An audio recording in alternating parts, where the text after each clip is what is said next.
Le stage Finding My Grace avec les éléphants vient de se terminer et j'aurais tellement de choses à dire. Là, j'ai envie de vous parler de la parole. Euh, Chaque jour, à la fin du stage, on avait un moment de partage avec tous les participants.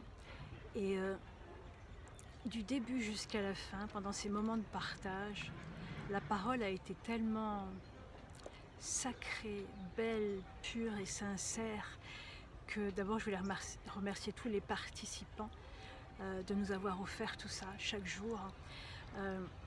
Ce que je voulais dire aussi, c'est que on a tous cette capacité en nous. Là, ce qui s'est passé, c'est qu'il y a eu un contexte qui a été créé et qui a permis à chacun de faire tomber les jeux sociaux, en fait, l'automatisme, la rapidité.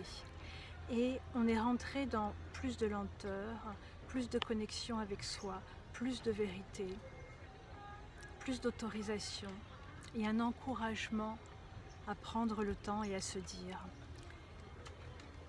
Oui, il y a eu la rencontre avec les éléphants, bien sûr, qui a aidé, mais même dès le démarrage, cette parole a été vraie. Et voilà, moi qui travaille sur la parole, je voulais faire un petit témoignage. On a vraiment tous cette parole au fond de nous. Mais il faut prendre le temps, il faut ralentir, il faut oser, il faut s'autoriser. Mais qu'est-ce que c'est bon, qu'est-ce que c'est beau quand on ose se dire, quand on ose prendre le temps, quand on ose rentrer dans le silence aussi à travers la parole, parler et s'autoriser les silences parce que on va chercher l'idée. On va poser des mots sur voilà, une chose qui est en train de se passer en soi. C'est magnifique, c'est magnifique. Et ça, c'est accessible à tout chacun. On n'a pas besoin forcément de venir en Thaïlande et de rencontrer les éléphants. Donc, je voulais simplement en parler pour vous dire qu'il est tout le temps, les gens parlent de l'impact, etc. En fait, c'est vraiment ça, c'est cette parole vérité, cette parole sincère qui vient du cœur. Et on n'a pas besoin de se retrouver dans un certain contexte pour la faire émerger de soi. On a tous accès à cette parole. Alors il faut couper un petit peu les jeux sociaux, les habitudes et la rapidité. Et du coup, elle coule de source. Elle fait du bien à celui qui la pratique, qui la dit, et elle fait du bien, mais intensément à ceux qui l'écoutent. Donc, pitié, revenons à cette parole qui dit, cette parole qui vibre, cette parole énergie qui donne, qui accueille, qui reçoit, qui communique véritablement parce qu'elle est dans la sincérité, dans le partage.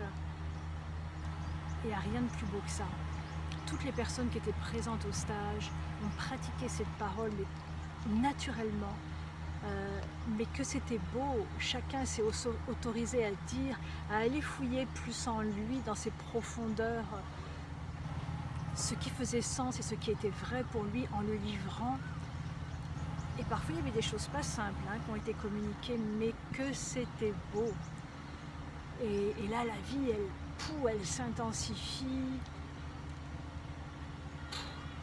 Donc voilà, cette petite vidéo très courte, prenons le temps, posons-nous, sortons des jeux sociaux et des automatismes et de la rapidité pour retrouver accès à cette parole qui est la nôtre, notre parole personnelle. Et cette parole personnelle va toucher tout le monde. J'aime beaucoup utiliser cette citation de Charlie Chaplin qui disait « Tout ce qui est personnel est universel ». C'est tellement vrai. Quand vous vous dites, loin de vous distancier des autres, vous vous rapprochez des autres. Parce qu'en ouvrant et en offrant votre humanité, vous touchez l'humanité des autres. Et il n'y a rien de plus beau. Merci. Belle journée.